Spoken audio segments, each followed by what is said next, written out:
২৪ জুলাইয়ে ছাত্র শ্রমিক জনতার গণঅভ্যুত্থানের আগের ১৫ বছরে ছাত্রলীগ সহ আওয়ামী লীগের অন্যান্য সংগঠনের সন্ত্রাসীদের হামলা ও তৎকালীন সরকারের নির্দেশে রাষ্ট্রীয় বাহিনী কর্তৃক নিহতদের তালিকা প্রস্তুতের নির্দেশ দিয়েছেন প্রধান উপদেষ্টা প্রফেসর মোহাম্মদ ইউনূস। বিকেলে রাষ্ট্রীয় অতিথি ভবন যমুনায় প্রধান উপদেষ্টা প্রফেসর মোহাম্মদ ইউনূসের সঙ্গে সাক্ষাৎ করেন ছাত্রলীগের সন্ত্রাসীদের হামলায় শহীদ বুয়েট শিক্ষার্থী আবরার ফাহাদের বাবা মোহাম্মদ বরকতুল্লাহ, ছোট ভাই আবরার ফাইয়াজ ও মামা মোহাম্মদ মোফাজ্জল হোসেন। প্রধান উপদেষ্টার সঙ্গে সাক্ষাতে ২৪ জুলাই গণঅভ্যুত্থানের আগে আওয়ামী লীগ ও এর সহযোগী সংগঠনের দলীয় সন্ত্রাসীদের হামলায় নিহতদের তালিকা করে প্রত্যেকটি ঘটনা তদন্তের অনুরোধ জানান শহীদ আবরার ফাহাদের পরিবার। এ সময় আবরার ফাহাদ হত্যা মামলার বিচার কাজ ত্বরান্বিত করতে সরকারের পক্ষ থেকে উদ্যোগ নিতে প্রধান উপদেষ্টাকে অনুরোধ জানান মোহাম্মদ বরকতুল্লাহ।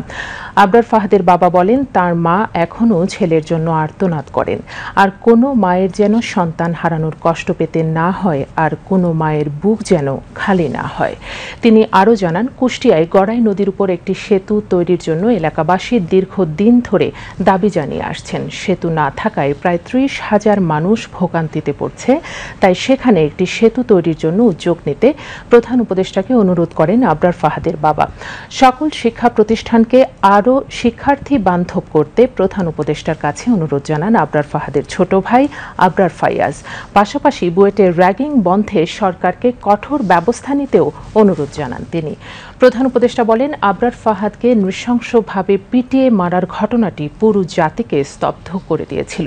এই ঘটনার সুষ্ঠু বিচার সম্পন্ন হবেই। ২৪ জুলাই গণঅভ্যুত্থানের আগে আওয়ামী লীগ ও এর সংগঠনের দলীয় সন্ত্রাসীদের হামলায় নিহতদের তালিকা করে প্রত্যেকটি ঘটনা তদন্ত করা হবে। এর পাশাপাশি তৎকালীন সরকারের নির্দেশে রাষ্ট্রীয় বাহিনীকে ব্যবহার করে যে হত্যাকাণ্ড হয়েছে সেগুলো নিয়েও তদন্ত কাজ চলছে। সরকার ইতোমধ্যেই ব্যবস্থা নিয়েছে।